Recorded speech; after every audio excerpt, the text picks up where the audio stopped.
Hello dear friends, मैं आपका friend अंकित आपका मोस्ट वेलकम करता हूं आपके अपने डिजिटल अंकित 8175 पर। आज मैं आप सभी को जो पीएनबी की चेकबुक होती है उसे फिलअप करके दिखाने वाला हूं कि किस प्रकार से आप आसानी से फिलअप कर सकते हैं। जो कि आप बैंक में पेमेंट करवाना चाहते हैं तो बैंक के लिए किस प्रकार से भर सकते हैं, या किसी को कैश दिलवाना चाहते हैं तो कैश के लिए किस प्रकार से पेमेंट जो आपकी चेकबुक होती है उसको भर सकते हैं, चेकबुक स्लिप को।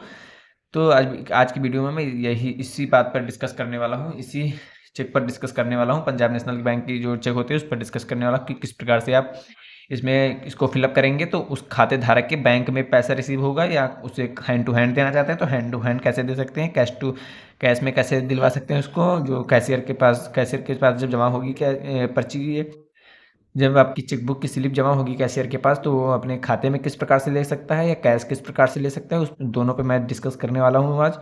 जो कि पीएनबी की चेकबुक है मेरे पास, तो मैं इसे फिलअप करके आपको दिखाता हूँ और अच्छे से समझाने की कोशिश करता हूँ। तो चलिए वीडियो को स्टार्ट करते हैं और आपको फिलअप करके दिखाते हैं। फ्रेंड, तो मैंने जैसा कि आप लोगों को इससे अनबॉक्सिंग करते ही मैंने बता दिया था कि लेन देन विवरण जो होता है, ट्रांजैक्शन शीट ये दी हुई है आपकी, जो अभिलेख होगा। तो यहाँ पर आप दिनांक डालेंगे या चेक नंबर डालेंगे, पाने वाले का नाम जिसको आप दे रहे हैं उसे पे, जिसको पे कर रहे हैं उसका नेम यहाँ पर डालेंगे, जारी करने की राशि डालेंगे, जमा राशि डालेंगे, शेष राशि डालेंगे। यहाँ पे इसमें लिखा हुआ है सभी शाखाओं पर दे, मतलब आप किसी भी शाखा पे से दे सकते हैं अपनी चेक को, या किसी भी बैंक अदर बैंक में दे सकते हैं, सब में आपका पेमेंट कर दिया जाएगा। जो आपको कैश ही लेना है तो आप सिर्फ और सिर्फ पीएनबी के बैंक से ही ले सकते हैं, वरना आप किसी भी बैंक में आपके अकाउंट के साथ अटैच करना है तो आप किसी भी अकाउंट में, किसी भी बैंक अकाउंट में आप इसे लगा सकते हैं, ईजिली लग जाएगी। लेकिन आपको कैश ही लेना है तो कैश या सिर्फ पीएनबी की शाखा पर ही दे होगा, बाकी आप किसी भी शाखा पर, अतिरिक्त शाखा पर नहीं ले सकते हैं इसको। तो मैं सबसे पहले दिनांक के बारे में डिस्कस करूंगा, क्योंकि D D M M Y Y के फॉर्मेट में आप डालेंगे, जो कि आपको लिखा होगा, दिख रहा होगा, केवल 3 माह के लिए ही वैलिड फॉर 3 मंथ्स ओनली। आपको जब ये डेट आप डाल सकते देते हैं, जो कि डीडी में डालते हैं, तो ये सिर्फ और सिर्फ 3 माह के लिए रहती है।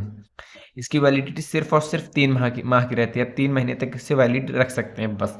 3 महीने के बाद ये रिजेक्ट हो जाती है, कैंसिल हो जाती है चेक, जिसको हम कैंसिल चेक कहते हैं, वो कैंसिल हो जाती है चेक। तो सबसे पहले आप यहाँ पर जिसके नाम से इसे इशू कर रहे हैं, जिसके नाम से ये इशू कर रहे हैं उसका नाम यहाँ पर ऊपर की ओर डालेंगे। तो मान लीजिए मैं ये यूट्यूब के लिए बना रहा हूँ, तो मैं वाई टी चैनल लिख देता हूँ। वाई टी चैनल मैं यहाँ पर लिख देता हूँ, क्योंकि मैं वाई टी चैनल के लिए बना रहा हूँ, केवल आपको दिखाने के लिए। तो फिर इसमें आप अपनी जो डेट डाल होगी, डेट मेंशन कर देंगे। मान लीजिए मैं 16 तारीख को पहले महीने में इसे इशू कर रहा हूँ 2024 में। तो मैं यहाँ पर अपनी डेट डाल देता हूँ। डालने के बाद यहाँ पर अपना अमाउंट डाल दूंगा, क्योंकि मुझे अमाउंट कुछ नहीं डालना है तो मैं यहाँ पर ब्लैंक छोड़ दूंगा, वरना आपको जब डालना होगा तो अंकों में यहाँ पर डालेंगे। फिर यहाँ पर अपना अमाउंट शब्दों में डालेंगे, मुझे अमाउंट कुछ नहीं डालना है, फिर मैं यहाँ पर ब्लैंक छोड़ देता हूँ।